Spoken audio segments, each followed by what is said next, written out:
Hello, everyone, and welcome to episode 8 of Genre Blender, the podcast that celebrates all things storytelling. My name is Kris. And I'm Ryan, and since it's start of Trans Awareness Week, or next week will be, which, if you're not aware, is a week to educate and celebrate trans and gender diverse individuals, to celebrate Trans Pride, which runs from November 13th to the 19th, and is followed by Transgender Day of Remembrance on November the 20th. So considering it's almost Trans Awareness Week, we thought we would actually do a little bit of a trans episode as well.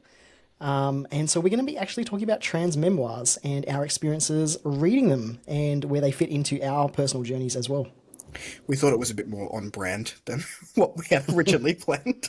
But we will get to that video in the next fortnight. So, yes, we're here to talk about our experiences with trans memoirs. I was looking at Ryan's notes earlier, and we have 3 in common to talk about. Which is good. I should also preface this by saying all of the ones that I've read are, and I think it would be the case for you as well, trans masc memoirs. So there's no, unfortunately, not that I can give, at least not here right now, any trans, feminine, or non-binary necessarily representation for the memoirs that I've personally read. But absolutely, am open to reading more, and probably, will after the episode as well. But these ones are just our personal ones, the ones that we've read that are relevant to us and for us discovering ourselves and how they informed that. I think because we'll probably talk about some pretty heavy themes, especially right now, the state of the world right now. So we're going to probably be talking about a lot of mental health related things, trigger warnings for dysphoria, depression, anxiety, suicidal ideation, things like that. So if you're not interested in that or aren't in the right headspace for that right now, feel free to click away. We'll be here. We're not going anywhere. So feel free to return to the video later on, or when you're in the right headspace for that, or if you're not interested at all. Also, maybe a little bit political at some points, possibly just because of the nature of things right now. Being transgender right now is a political statement. It's inherently political, right? It's inherently political, yeah.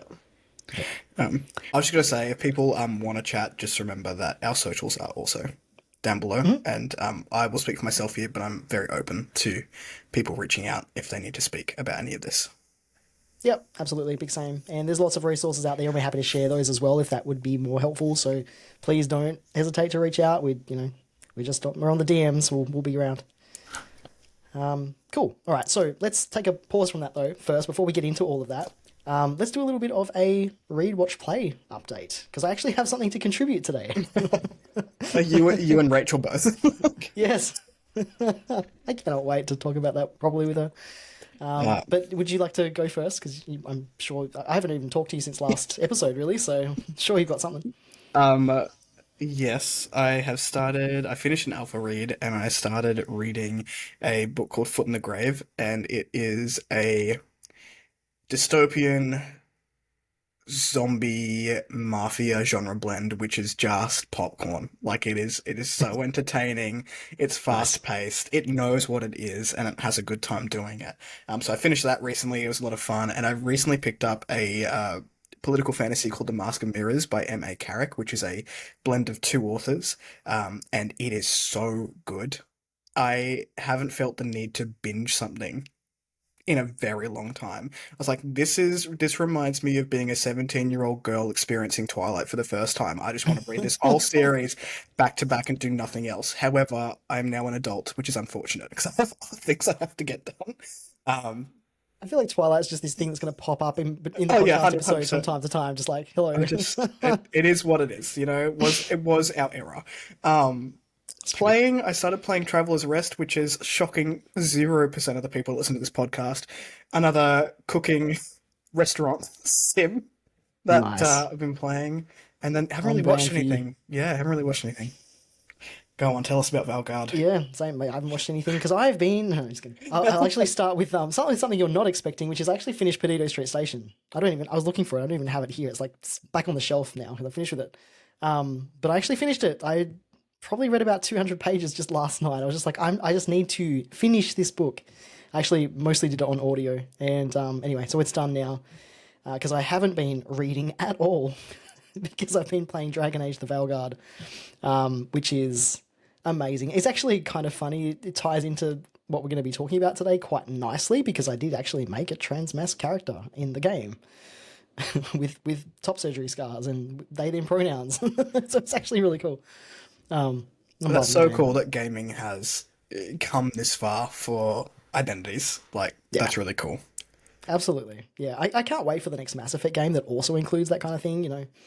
But yeah, we've come a long way. It's really great to see, and BioWare seems to be leading the way on that front. To be honest. But yeah, it is fantastic. I'll talk about it properly when we actually talk about another gaming episode and get into the story and stuff. And obviously, don't want to spoil it. It's pretty early days, and I haven't finished it yet either. But I am absolutely adoring the game. I think it's great.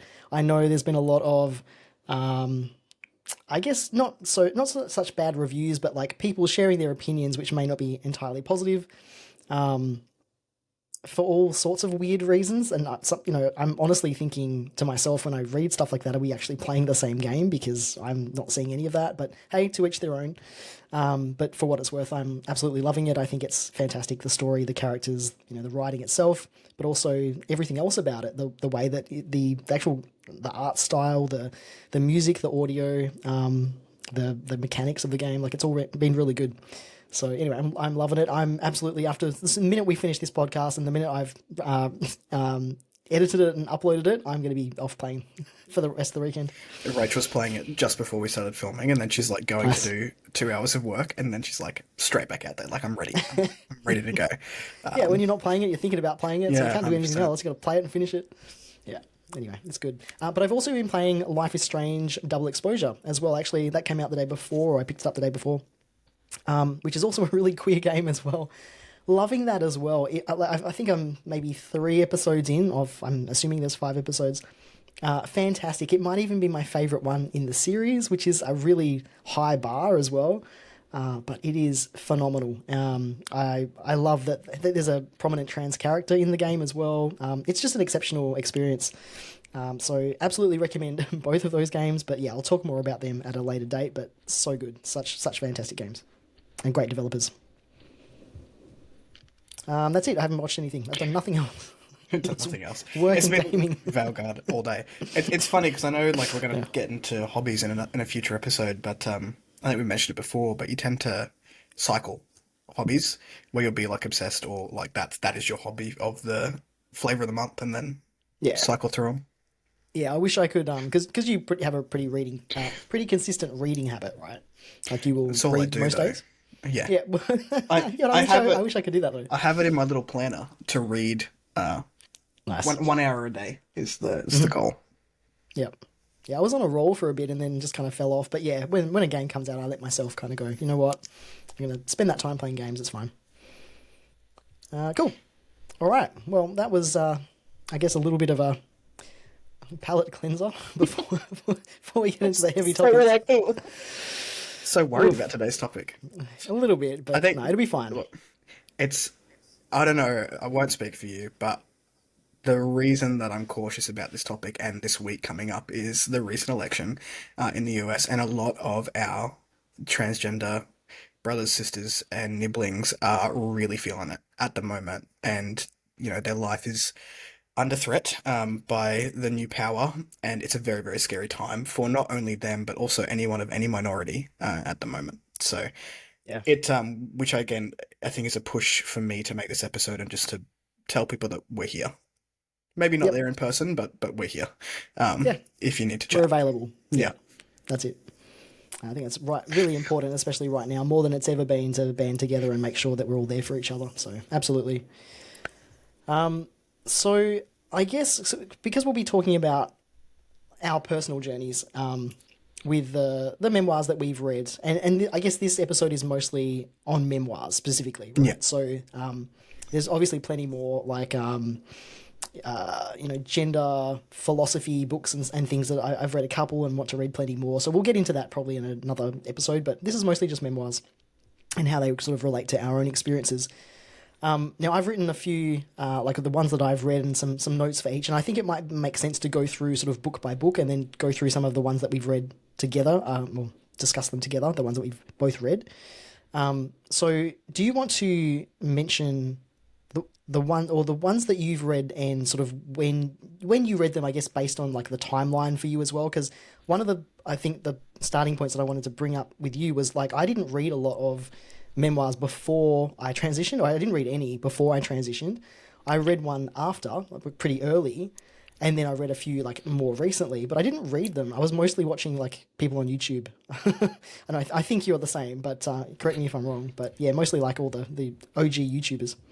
Yeah, I was the same. Like I say I grew up. I grew up in my transition, Kind of following did. people like, Aidan Dowling, and I now still follow his and his wife's podcast. I find it really cathartic to listen to a Yeah. cis woman and a trans man, being in a relationship like that. But I really steered clear of memoirs for a very long time, because it is, or I feared it would be a dysphoria trigger for me personally.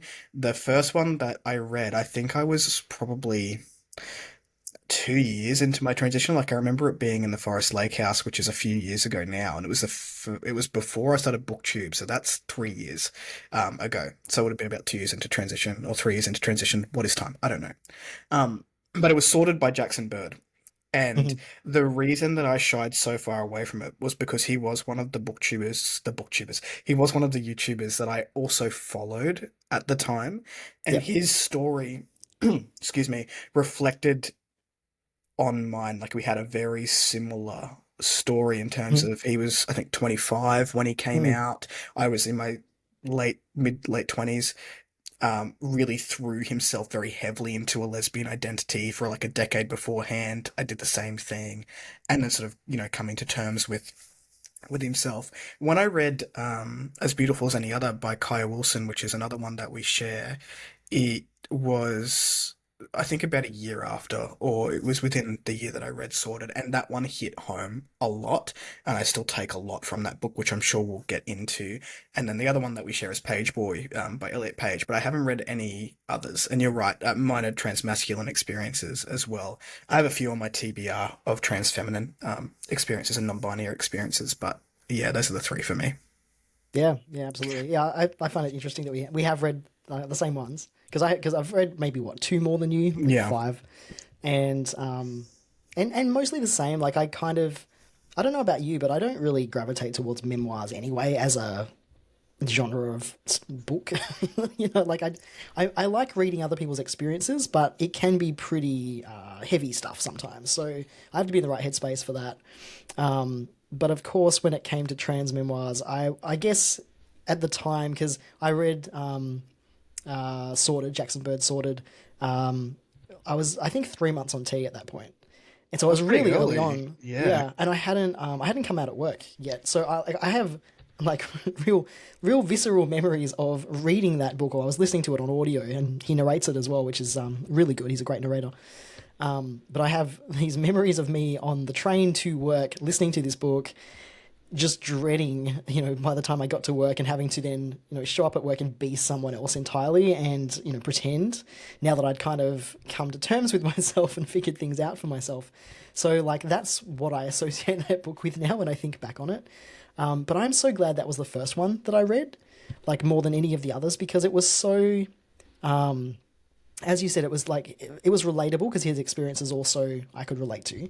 Similar reasons, it was because he sort of transitioned a bit later. Although I was older, there weren't many transmasc anyone really who transitioned a little older, at least not that were visible.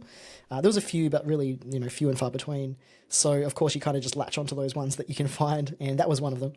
And I thought it was great. It was really educational in the sense that and approachable, right? Because you can read it as a trans person and get a lot out of it. But also, I think it's kind of there also for cisgender folks, for people who want to read more and learn more as well. It was definitely the most educational of them. I think Jackson Bird has Yeah, done a lot of work in the background to go, if you don't understand it, that's okay. But I yeah, felt like when I read it, if my parents weren't so accepting, and they were wonderful throughout my transition, I was very lucky. This is a book that would have been like, here, this might help you understand it because of the yeah, resources and how much went into it. And like every chapter ended with lists of resources that people could go yeah. and read. And I thought that was really well thought out, and well done in there. Yeah, I agree. Yeah, he put a lot of work into making it accessible and approachable to anybody. And he's just such a great educator and communicator and presenter and author as well, right? He's really his The strength is theatre kid, absolutely that. like Yeah, it he's so shows, man. used to it. Yeah, yeah. Yeah, but it really comes through in this, and I hope he does more stuff like this. I mean, he's done a TED talk, right? I mean, that was also great. So he's he's got that gift in it. And he's refined those skills, obviously. But yeah, it really showed in this book. But I think just his experiences, yeah, like you said, like I found a lot of similarity there as well. So I'm so glad I read that one first and got that experience because I think I kind of was looking for that. I think that's probably why I picked it up to read, because I was searching for experiences similar to mine that weren't just, on YouTube or whatever. And don't get me wrong, like YouTube was and still is great because I think it is really important to actually see people and hear from them, with their own voices, see them as well, and get their own experiences firsthand. And when you think about it, a lot of those YouTube videos, a lot of those early, OG YouTubers, back in the day, makes it sound old. I'm kind of old. We are old. Like, we I need don't to know accept about that. you. We've entered our middle years. Well, you've entered your middle. I'm at the end of mine, man. But yeah, it was good to to see other people's experiences. But yeah, reading a memoir is a bit of a different experience because you really just get more insight in a really there's more complexity to it, more nuance to it, and yeah, it was good to read his account of things and see myself in his experiences as well. Did you, being so early on testosterone as well, like everyone's experience is different. Everyone's transition is a little bit different, and it's very individual. For me, I knew that I could not touch this book until I saw myself in the mirror. Like, I just knew it would Yeah, well, not be an emotional, like, it just would be a shit show.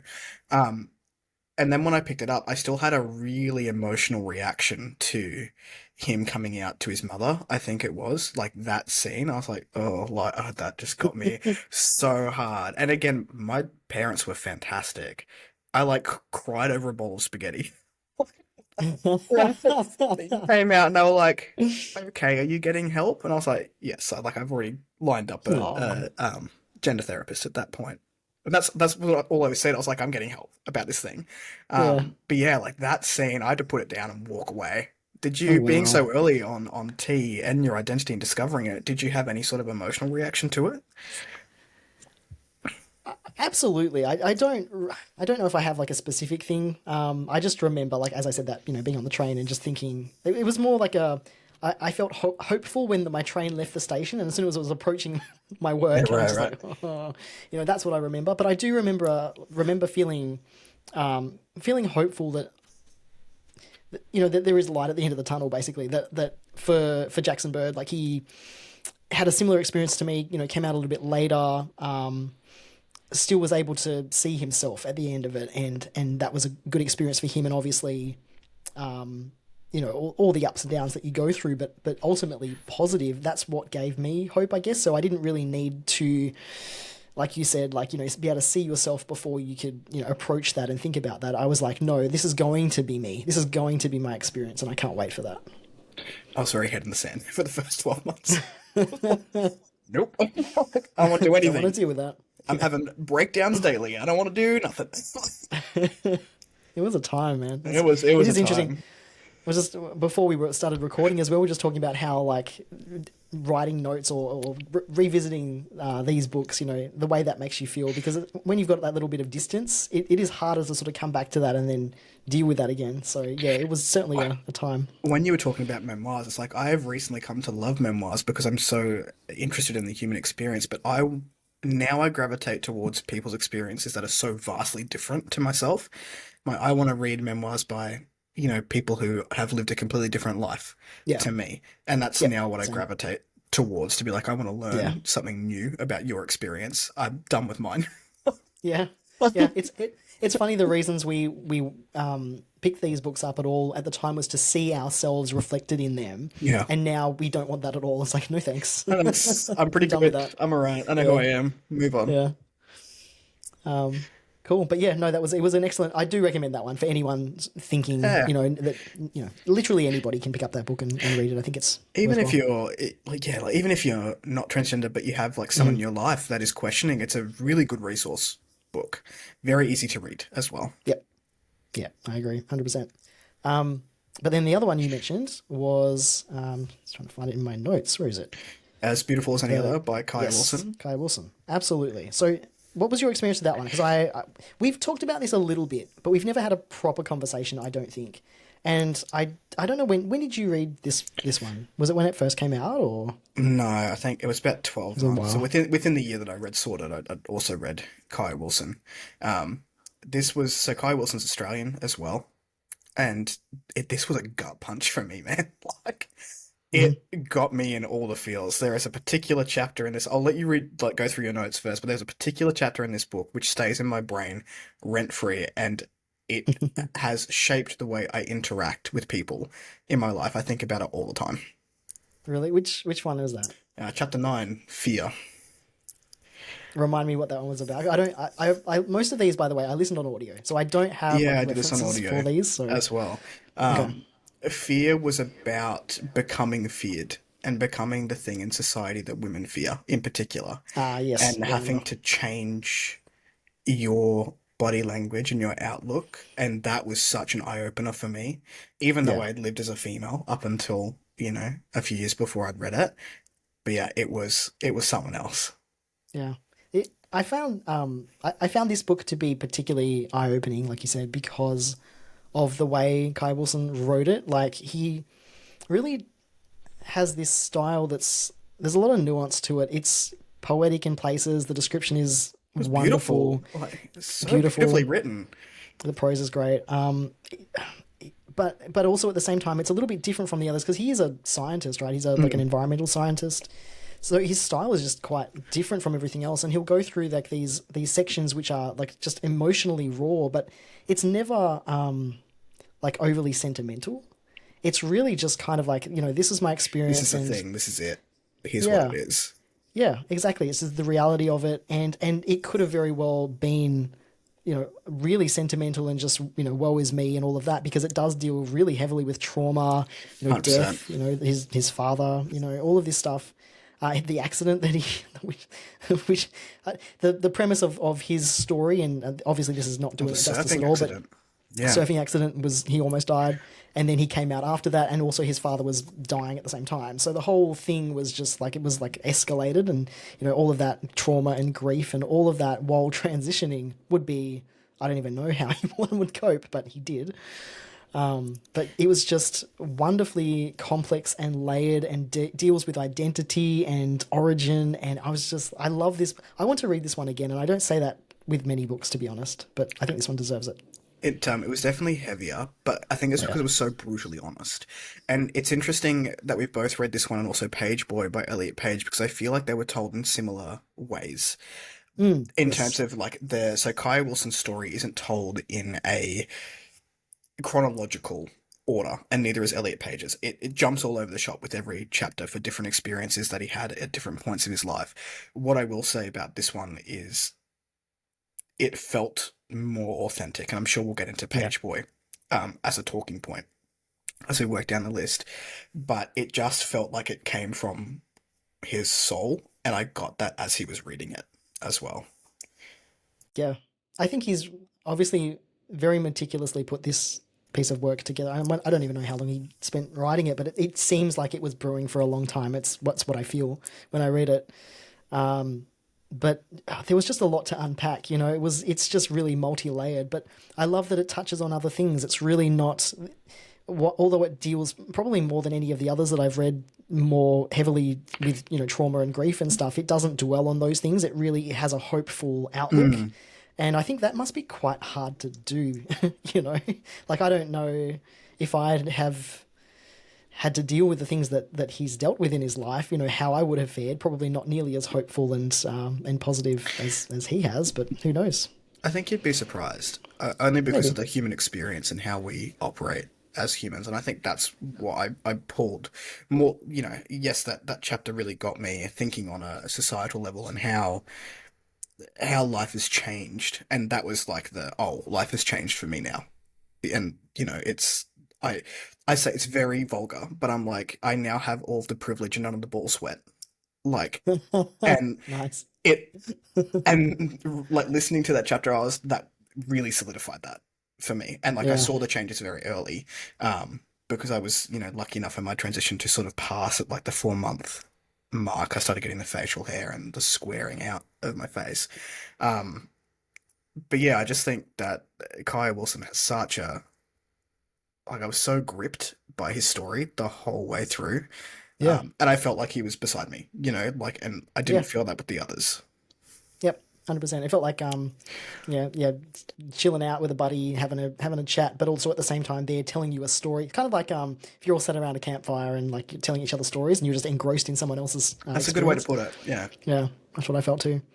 I want to touch on a little bit, from that chapter and your experiences with that chapter, because I think what this book in particular does really well is discuss how society views us and Mm. by us I mean individuals, not just trans people in general, but gender and the way gender roles work and what's expected, of different genders in society. All of that. So it's multi-layered, lots of things to unpack.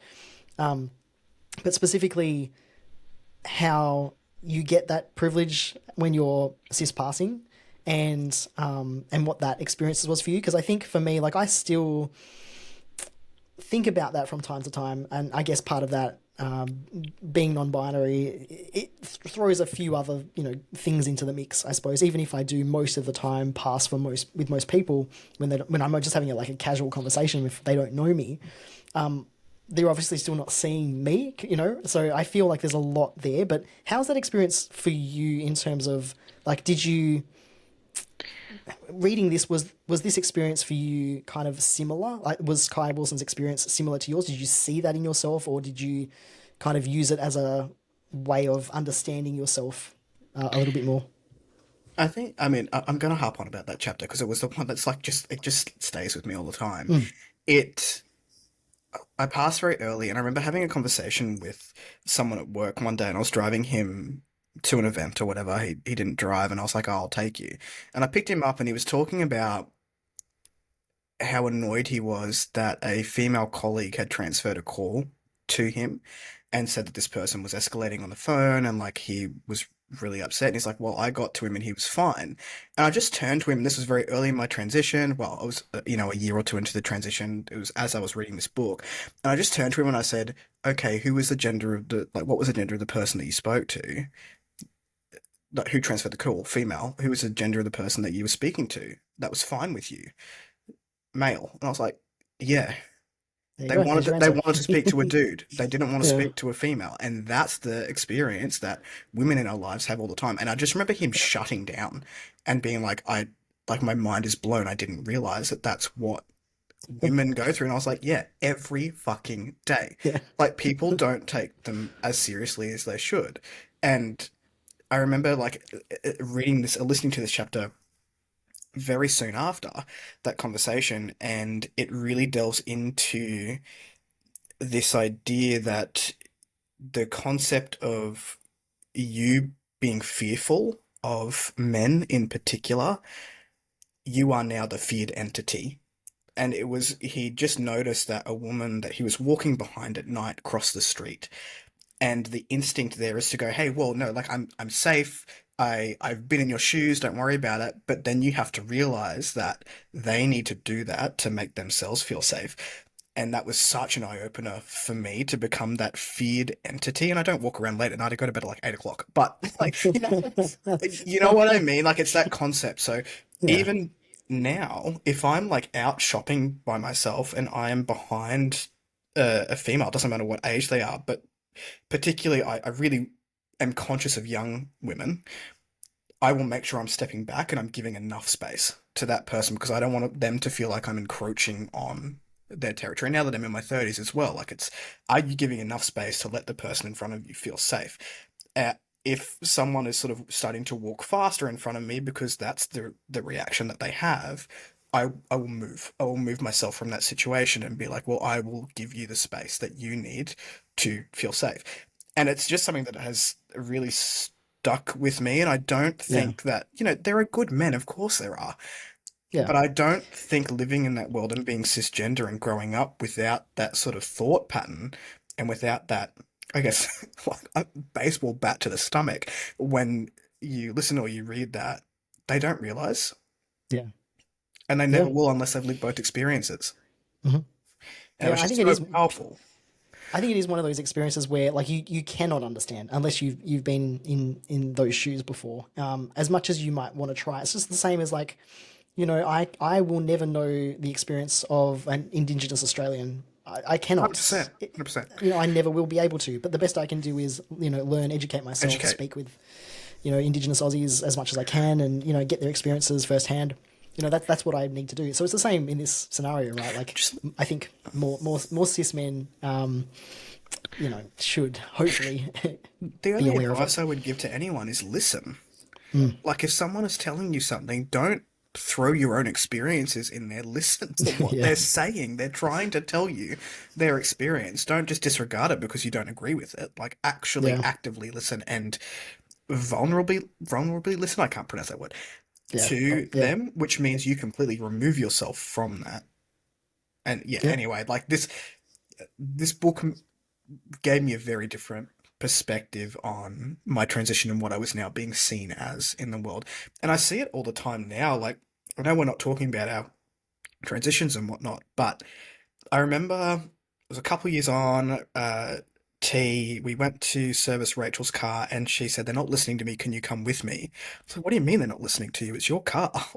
Like, no, they're not listening to me. So I went to the car service and I'm just sitting there, like I'm standing next to her in the car, and they looked me in the eye and asked me the question. I was like, I don't know the answer to this question because it is not my vehicle. Here's the person who owns the vehicle that drives it that maybe you should talk to. yeah. And they're like, oh, okay. And I started talking to her. I was like, what? It's just so unnecessary. Like it shouldn't even No, happen it that shouldn't be a way. thing. But it is. But the reality is, it is. That would be actually. It's happened to me before as well. On the rare occasion that I go with my partner Steph for her car stuff, because I don't even drive. I don't own a car. I don't drive a car. I have So no like when they idea. look at, yeah, I've got literally zero clue. Like I couldn't be any less qualified, right? But like it's happened as well, and it's stupid. Yeah, yeah, 100%. You mentioned something there, which is you see it all the time. Like, do you notice it more now because you're like hyper aware of it? Because I see it literally everywhere now. Oh, yeah, everywhere. Yeah, I yeah, try like and more than call before. it out everywhere as Yeah, well. Now that I live this life, particularly going yeah, out, like I'm somewhat social. It doesn't happen now because I don't have a lot of friends in Perth. But even when I was like in Brisbane and we'd go out to after work drinks, and like they're good lads, but they don't think it because they're they just don't ignorant. live it, Yeah, and they would say something maybe hypersexual about an hmm, attractive woman at work, and I was like, hey, that's a person. Don't be a dick. Like just don't. It's not. reminder. Would you say this about your bro? No. So, Yeah, like, or your don't sister, right? disrespect Like you. someone. Yeah, exactly. Mm, Or like your yeah, mother, any female in your life. If you hmm, would not disrespect someone in that way, do not yeah, disrespect somebody else in that yeah. way. Do you always feel comfortable enough to be able to speak up about those situations, or like there's times where Uh, you no, just but can't? I still do because I don't think Mm. it's about my comfort. It's Yeah. about What about it's safety then? Like, have you ever in a spot where like you wouldn't think it's safe enough to speak up, or do you do that anyway as well? No, that's an interesting point. And I was speaking to my wife Rachel earlier about this. Was we went to I think we spoke about it just before we recorded, but Yeah. we went to a Post Malone concert last year in Brisbane, and it was taking ages to get a cab to our Airbnb. And we were in the Valley, which is like the clubbing area. Gross, don't go there. If you're an introvert, stay away. Noted. But we were like standing in the cab rank waiting for one, and we saw a group of like young women come out, and then we saw a group of young men turn to follow these women. And Rachel was like, "I don't like that." And I was like, "I don't like that either, but that's a group of men." And like my natural instinct is to go, "Nah, like we are going to get hurt if we put ourselves in that situation."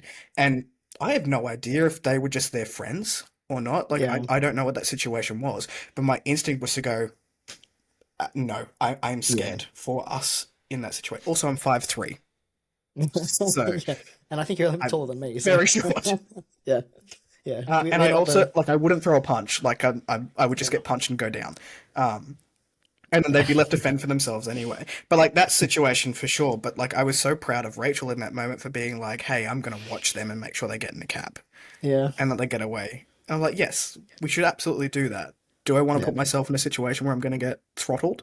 Because my instinct in my brain and growing up in that way and having been catcalled and having been, having experiences with cis men which weren't fantastic, like that's still there. Like it's still very ingrained in my brain and it does trigger that fear response. Yeah. Yeah, absolutely. Yeah, it's complex, right? Because yeah, safety is absolutely important, but yeah, at the same time, I think for me it's kind of similar. Like I will speak up where I can, so work and friends and stuff, obviously, because that that's fine. And sometimes people just need a reminder. They're not thinking about it. It's just not occurring to them. And I think it's absolutely something we should all be mentioning and speaking up about. But yeah, there absolutely there is a line, and you got to look out for yourself as well. Sometimes people don't appreciate it. I will say that. Oh Because, yeah, but they don't understand. They also, and I think that's where our understanding has to come in, is they don't understand what they're saying is wrong. Mhm. And being as gentle as we can by saying you're a dickhead. Well, sometimes just saying that too, Yeah, whatever. exactly. It depends on the person. Depends on the person. Um, Yeah, yeah. yeah, 100%. Anything else you wanted to mention on that one before we move along to what was the other? Oh, Elliot Pages. Yeah, Pageboy. Yeah, I've Page Boy. thoughts about Pageboy. Should we Uh, talk about those thoughts? I will say, as beautiful as any other, um, it really also helped with sexual dysphoria because it was very open and very real. I won't go Yeah, into it because it is quite a big trigger for a lot of trans people in that area. But I will say that I appreciated with how candid it was spoken about in the yeah, book. and also handled really well. Like Yeah, very well I don't handled. remember a lot of it, but when I was reading it, I remember thinking to myself, this is handled really well. Like Mm. it's honest and open, but it's also not, you know, Which is not how I felt about Pageboy. exactly. When you put those two side by Yeah. side, it really does change the way you read it. Yeah. So on that note, Let's talk about so Pageboy. so this is the most recent one that you and I have both read, right? Because this was last year. Uh, Probably not. was it earlier this year? I don't know. I think we read it around the same time. I think I read it when it came out, so maybe that I was read last it year. June 23, which is yeah when it Yeah. was published. Because I was looking forward to it, right? Like I think for me, and let me know if this is the same for you or a different experience, but Elliot Page's whole journey, I guess, especially publicly, because he's a very public Yeah. celebrity, but his experience coming out and both as a lesbian, as gay, and then as trans later, kind of mirrored my own. A lot of the timeline is the same, so same ages when he came out, same age when he transitioned. So there's a lot of parallels, and I sort of saw a lot because he's quite a introverted person as well, very thoughtful. Very much in his head. You can kind of tell the kind of person he is there, and I got a lot of that. I saw a lot of myself in that, and so I was really kind of I guess excited to read this book and read his experiences, and it was not at all what I expected it to be. And I should also preface this by saying it wasn't anything bad, and props to him. He's I don't know if I could have done what he did and come out in the way that he did so publicly, because that takes a lot of guts. And we always talk about how people call trans people courageous and stuff, and it's just like, I'm just living my life, dude. But at the same time, I think this actually was a courageous thing That that he's took done. cojones. Yeah, exactly right. Ironically. Yeah, and and then to write a memoir as well. Like, I mean, he didn't have to do. Obviously, he needed to for himself, but like, that steps it up a whole other thing as well. So, but yeah, it was not what I expected it to be. So, what were your thoughts on Pageboy? Mixed. I have Full mixed stop. thoughts. Yeah, mixed. Yeah, Full stop. I I think I read this one for a different reason than I read the others. I read this one because he's a public figure, and yeah, that experience would be completely different to my own. But again, I felt it was very different than what I expected. It was very disjointed. We jumped around a lot. So I think from a narrative perspective, I didn't love that it was because a lot harder to follow, right? yeah, I was just jumping all over the place. And more power to him. Like you, I don't think if I was in a public eye, I would probably not have done it. Um, and it was a very, very courageous thing to do for him. But I didn't love, and this is my own hang-ups, not necessarily anybody else's. I didn't love the way that sex was talked about in the book, and Elliot has gone through a lot of trauma himself and like the jumping between houses and things like that. I I didn't have a lot of similarities to the experience, and I Yeah. think that just it very much removed me from his story, and I just felt it was so disjointed, and I couldn't keep up with what was happening. While I appreciated some of the things that was said in there, I just yeah, I don't know. It was different than what I was expecting, and very different coming off Kai Wilson, which resonated so Yeah. much with me. Yeah. And it is interesting, right? Because they both of the books touch on very similar themes in a lot of ways. When you take the because they're opposite books, but they share a lot of similar themes that they try to Mm, to touch on. yeah. And yet, I really did feel reading it the idea that I had of Elliot Page and my reverence is a strong word, but I really did kind of like I really respected the guy for the for just being Oh, who he was and being 100%. open, right? And it kind of and reading this book kind of sullied that a little bit for me, and I can't quite pinpoint why, but I think is kind of what you were saying about the way sex was talked about, the way he handled that, the focus on relationships rather than his own, because it was Mm, all very intermingled, and as we know, trans identities, and especially when you're figuring yourself out, a lot of it is multi-layered and intermingled with all of the other things going on in life, and you can't separate this stuff, right? But I really felt like he was writing for I don't know, like for catharsis for himself that he just happened to put that's together what in it a felt memoir. like. It felt like a journal. And Yeah, like that's yeah, fine. That's completely fine. But it just felt like it was word vomit for the sake of yeah, getting it out. And like that's what journaling can be for yeah, people. And yeah, that's not a bad hundred thing. It's percent. like I just need to get these thoughts out of here and they need to go somewhere else. That's what Yeah, it felt like. 100%. And I've read, like, I'll talk about it in a little bit, but I've read a journal, Lou Sullivan's journals. They are actually his journals that he then decided, posthumously to publish. But, that works as well. That can work just fine. But this also wasn't that. It really was, like you said, it felt like word vomit, or it felt like there's a lot of things that he hasn't figured out or hasn't quite dealt with yet, and I could feel the frustration still, and Yeah. this need for him to, because he's quite a prominent activist for trans rights as well. He's very visible in that regard and does a lot for that. But I felt like there's this sort of conflict between what he wants to achieve, for that, Yeah. and just accepting himself. And if I felt like that he wasn't quite there yet, to have those two things come together. Yeah, it did feel somewhat forced in that this is what he thought he had to do to, and like maybe Yeah. that was the case. Maybe he thought Yeah. he had to do Absolutely. that Who to knows? bet to move on with his life, and like more power to you, 100%. I guess what worries me about Elliot Page's memoir is that this is the one people are going to pick up Yep. and think that this That's is crossed the my mind too. experience because he is a prominent figure and people, especially people who are empathetic and sympathetic and want to learn more about trans people but don't know trans people in real life are going to go, oh, Elliot Page is a trans person. I think that's sort of the point as well, Yeah. to have that out there for people who want to be allies. But I also worry about that being like, oh, was this your experience and triggering Yeah. other people in that way? Particularly, and again, I am going to mention sex because it is such a big dysphoria trigger for a lot of trans people because it is so open and people want to know. People are always curious about what is in Yeah. someone's pants when you shouldn't be Hmm. because that's gross. You're not, And weird yeah, and and nah. weird. Like if you're not in the relationship, don't worry about it. Yes. What difference does it make to Yeah, you? well, yeah.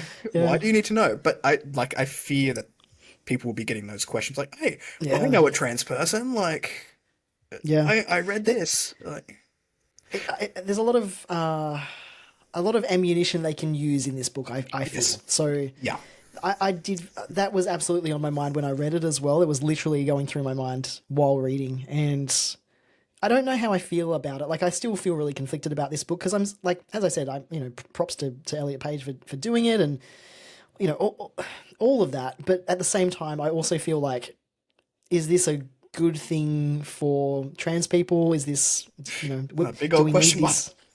Is this Yeah. good? Question. Is this is this good? Look, there was some good in it, and I actually do have. I was digging through some notes that I took down when we did the book club, I want to read you just verbatim what I wrote. It's pretty short, but I was quite amused. So I think I had the intention because I listened to this on audio and I had the intention to actually write notes throughout. And I think very quickly I just dropped that and stopped writing notes at all. But the beginning, the very, very beginning has a few notes. So I wrote, the author's note was nice, mentions an untangling of trans That was identity. The nice. author's note, yes, mentions an untangling of trans identity, sexuality, personal identity, all wrapped up. I feel the same way, and interestingly, we both came out as trans at the same age. I wonder if that has a lot to do with the feeling of needing this untangling. But yeah, that was literally the author's note. So I had good intentions. But then I wrote a note on this was in chapter 2, and this is word for word. So it says, "Personal publicist, did you watch Xena? Question mark.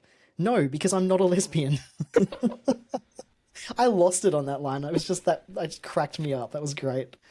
And this is the kind of thing, like, people I was actually a do lesbian feel and this I way. also didn't watch Cena. That's not an Yeah, excuse. you weren't a good lesbian. Hey, whoa. That's another podcast episode for not to be recorded. Yeah, exactly. That's it.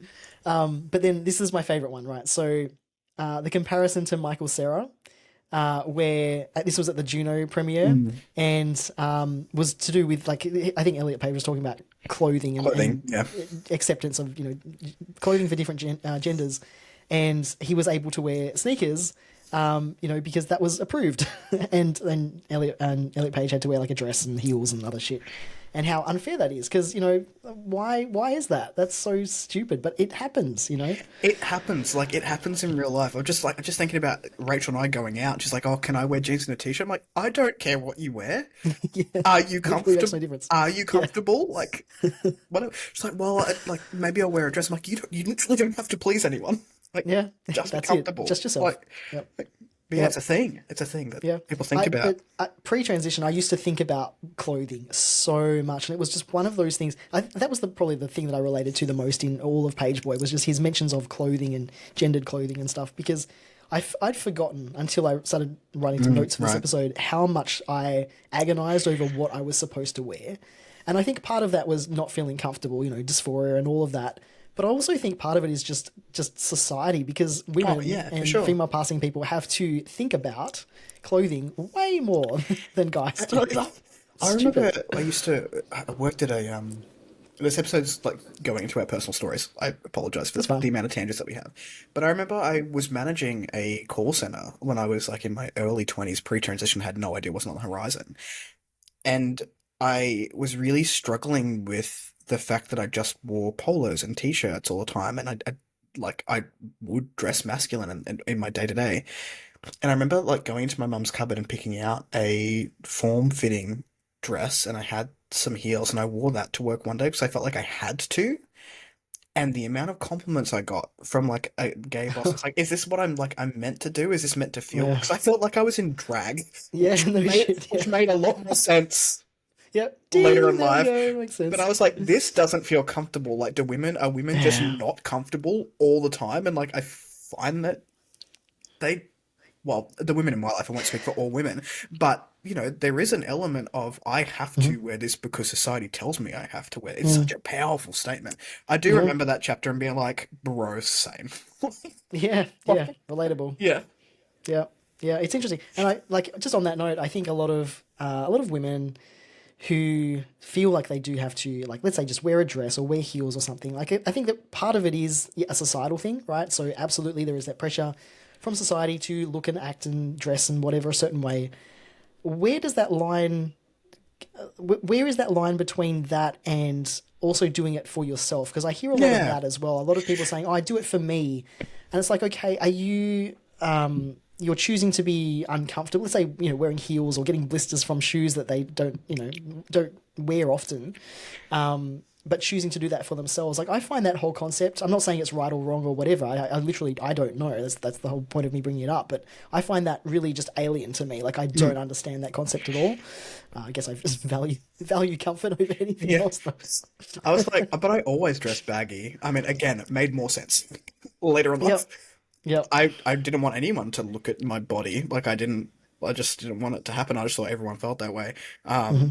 But I don't know, the biggest thing, and yes, there are people, it's not just women, like men out there like to wear Yeah. three-piece suits, whereas I'm like, hot. I don't Yeah, want like hot, it's not in a good true. way, hot and temperature wise. Yeah. Not about Hmm. it. And like I wish I could dress fancy, but it's not comfortable. Yeah. Like, and yeah, it's I aspire to be that not person. about, It's just yeah, not not not about going to it. happen. But I think that's up to the individual, right? Like, Yeah. do you feel comfortable? Is this what you want to do? That's what's Hmm. important. Yeah. 100%. Cool. Yeah. Anyway, so Pageboy, interesting story. I don't know if I can recommend this Yeah, as that's a it's book a for hard people one, to isn't read. it? Yeah, Yeah, like I don't it's know one of if I'd those. recommend it. I think for a lot of trans folk who are looking for shared experiences or to see themselves reflected or whatever, like I think there are bits and pieces, but overall, I don't think it's a cohesive book to pick up for that purpose. I think there are better options. But if you're a fan of Elliot Page, obviously, then of course. I would just caution our LGBTQI plus people out there who are listening, if you are going to pick up Page Boy and you haven't read it before, just be in the right headspace because it's Yeah, very in your face. It's it like, is indeed. yeah. And that's I not wasn't bad. ready for it. Yeah, no, neither was I. And that's not a bad thing. It's Yeah. unapologetically in your face and it's written Mm. that way for a reason. But just make Yeah, it's sure meant that to shock, I you're think. in a good headspace before you pick it up. Yep. Yep. Yep. I concur.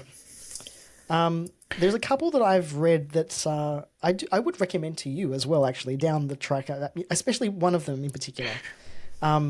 Two of them are written by Thomas Page McBee, who was actually one of the people that I think Elliot Page went to in writing Pageboy for McBee's input on it. He's a TV writer as well, and I think I discovered him when I looked into who was writing the L Word, the new one, the Generation Q, Right. Yeah. and he was a writer on I think an episode or two of that. It's a lot more trans And heavy in the new one.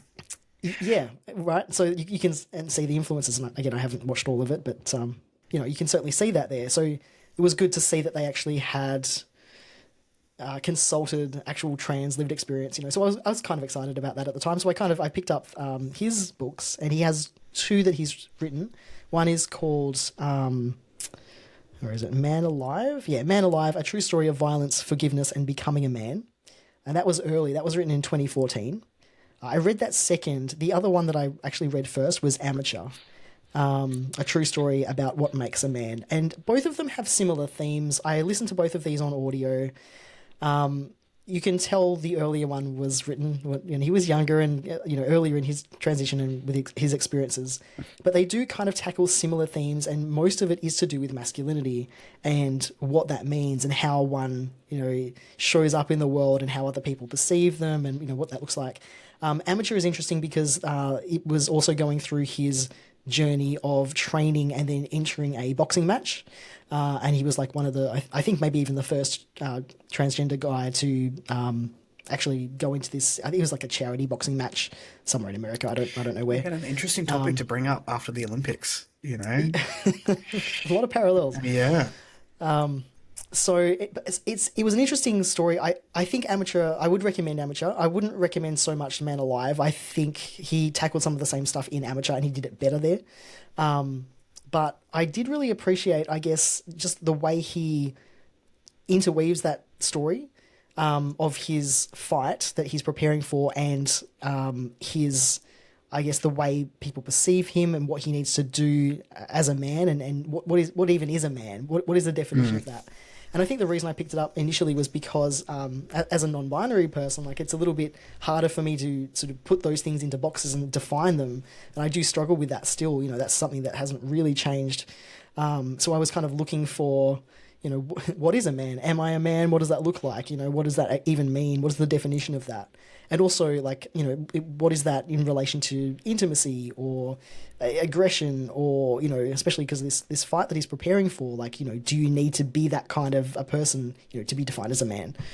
So all of that. So it was really, it's quite complex in that regard. And I think it was really well written. It's pretty short too, so you can kind of, get through it pretty quickly. But yeah, that one I do recommend. I think it dealt with those topics. It didn't answer any questions, so I didn't read that book and go, oh, I know what it is to be a man now. I get it. No, it's none of that. Obviously, the whole point is like you have to define it for yourself. And both of the books tackle that. But yeah, I thought it was good. I thought it was a good one. So that one is, if you're sort of looking for other people's experiences just on the topic of masculinity, that's one to recommend. He's also a good writer. The one I wanted to mention, the one that I recommend to you, is the one by Lou Sullivan. So it's We Both Laughed in Pleasure. It's a great name. So the Selected Diaries of Lou Sullivan. This is so I don't know if do you know of Lou Sullivan? Have you heard of him before? So he's a trans man in I guess the 60s, 70s, 80s. He is most notable because he's really one of the first publicly out gay trans men. And he did a lot of activism. He was an author, wrote, wanted to always be a writer. And this is his actual journals that he wrote. So it was like, decades worth of his writings. So it was really fascinating just on that alone. And also he was going to publish his journals. So it wasn't like somebody just took his journals and went, oh, we're just going to publish these. They were all handled properly posthumously. He died of AIDS in 1991. He was 39 when he died, so my age, that's a bizarre thing to think about, like I feel like I'm just begun living, so I can't even imagine. Yeah, isn't that a wild trip? Yeah. I feel like my life started like 2 years ago. Like, yeah. Yeah, that's it. So, like that gives it a whole other context. But what I really loved about this was, well, firstly, one, it was really raw and honest, and because it's his actual journals, right? So nothing's really been changed, right, or it hasn't been properly woven into a story or anything like that. It's literally it's his journals. And he really tackles some stuff that like was eye-opening just because it happened so early. This is like, we're talking about like the 70s for a lot of it. And, his experience going to clubs and not fitting into like the group of lesbians or the group of, gay men, or like where does he fit, because he was still figuring that out for himself as well. And then his actual journey transitioning and what that looks like medically as well. I was like, when was Stonewall? 69? Because it would have been around that time. I think it was 60s. After. Right. I think a lot of it was written, although it would have been like while it was all happening as well. Yeah, I'll have to fact check that. I don't know all my queer facts. I'm not. 1969 for people who are. Thank you. Yeah, all good. Yeah, so it was like in the middle of it all, right? So it was fascinating just to get his insight into it. But what I took out of it was like the complexity of him trying to figure out for himself where he fits into society and whether he even cares, and how other people view him, and what his relationship with society was in that regard. But the whole time I was reading it, I just really felt like he really was a trailblazer for in his time, because he when he figured out who he was, he knew who he was, and he was just like, no, this is what I need to do, and this is the reason why, and I need to go talk to these people and get the, like even things like going into a barbershop and asking for a hair, like a guy's haircut, like I'm sure, like even now, like I still, from time to time, I still struggle with that a little bit, or early in my transition, I absolutely did.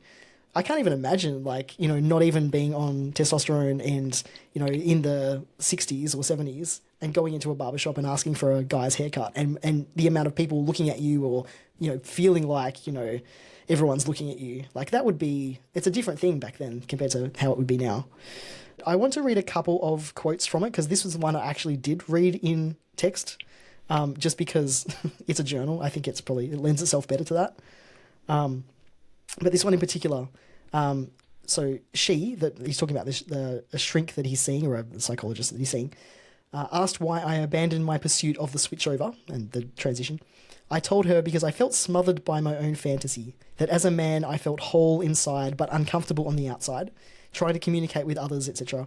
Now as a female I feel empty inside, but I feel freer to relate to others. So he was grappling with this. So even though, like, I think, had it been easy for him to transition and had other people done it before him, and there was a couple, but he didn't have a lot of people whose experiences he could draw from. But I feel like it would have been pretty clear he wouldn't have had as much of a struggle today. But because, it just wasn't really done, it was a lot harder to find people to help you, just medical, doctors and stuff. He really did struggle with that. And as a non-binary person, that was like, oh, I feel seen here. Like, this is something that I absolutely have struggled with. And then there was another one where he says, thinking very seriously of sterilization, admitting that motherhood is just not for me, and that too ties in with my commitment to being a man, to decide between those two. And in looking hard, reading books on deciding to have children, I even wonder why I'm reading such a thing. It seems totally absurd because I know myself and who I am. And yeah, I was just like, wow, That's this guy's, wild because that yeah, was a point for me to be like, I'm a dude. yeah, Like, same, like it was a absolutely same. very prominent feature of Hmm. my gender therapy. Yep, yep, 100%. So yeah, even then, like it's funny how everything changes and nothing changes at the same time, Yeah. And I felt like that it just shows you just we're all just people, and our experience is actually kind of similar. So anyway, I recommend that one. I think it was great. It's a pretty long read. It actually took me like a year to read the whole thing. I just read it on and off because I couldn't like read Mhm. all of it back to back. But it was fascinating, and yeah, he's done a lot for activism and stuff as well. So it was good to read his account of things. It's interesting. I think, not book related, but if people want to hear about Ryan and my stories and how we sort of interact with the world and what we've learnt, then let us know because I'm totally open to doing an Yeah. episode on our transitions and our different experiences because we both are transmasc. I've got a binary transition. Ryan is non-binary. And it's an interesting contrast sometimes. I mean, Ryan and I talk about it all the time.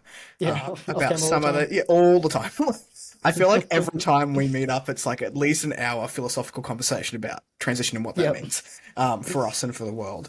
It's a very interesting place and perspective shifts that we've had collectively.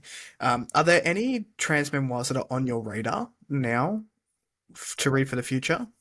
There's a few, just as I was looking into it, and I had a list somewhere which I cannot find, unfortunately, but I'll have another search for it. But I did write down a few, mostly, like I said up front, like I'm absolutely not well read in trans femme memoirs. That's a real gap in my knowledge, and I absolutely need to change that. And also more non-binary accounts of things as well. So where's my list? There it is. So there's a few from trans femme authors. There's Gender Outlaw, Kate Bornstein, Bornstein, which is like the OG one, I guess, Mm. right? So that one's been on my list. And also she's not there, Jennifer Finley Boylan. Oh yeah, she's that's on mine too. That she's not there. Yeah. Yeah. So those ones have been on my list for forever, and I'll get around to those. One that's been recommended to me that I don't really know much about is Whipping Girl, Julia Serrano. Don't I've know heard much of about it. it, Yeah, but I don't know much yeah, about it. that's Yeah. it. But also, and not trans femme, but I guess non-binary or transmasc, Stone Butch Blues. I still haven't read that. Leslie Feinberg, Mm. and that has been on my list forever as well. But please recommend. Like, I would love to hear the ones that we should be reading. Absolutely open to that. Any that you got on your list? Yeah, so when I came out as a trans man, my attraction to men made more sense to me. As a male attracted to men, I could not see that as a female. It did not make sense to me at all. I shoved hard against the idea of being attracted to men as a woman. It just my brain could not. So one of my lists is a trans man walks into a gay bar, a journey of Oh yeah, self-discovery and sexual discovery by Harry Nicholas. I think it is. Just as you know, it's a great title. yeah, like I'm married to a woman, but obviously your identity can ebb and flow over the time that you are alive, and I think it'd be an interesting experience to read that one. But then I sort of move away from my own experience and want to experience trans femme and non-binary transitions because it's a world that I don't know and a world that's very Yeah. different to myself. So I have, and I'm probably going to butcher the pronunciation, but it's Dia Senthuran by Akwaeke Emezi, who is a Nigerian non-binary person. So it's called a Black Spirit memoir, and they are an author who I really need to read, who does a lot of fiction work, but I'm very interested in their memoir and their story. And I hear it's about less about sort of their transition and but the humanity that was surrounding the transition, or the identity, I should say. So that's very high on my list. Probably one that I'll pick up next out of everything.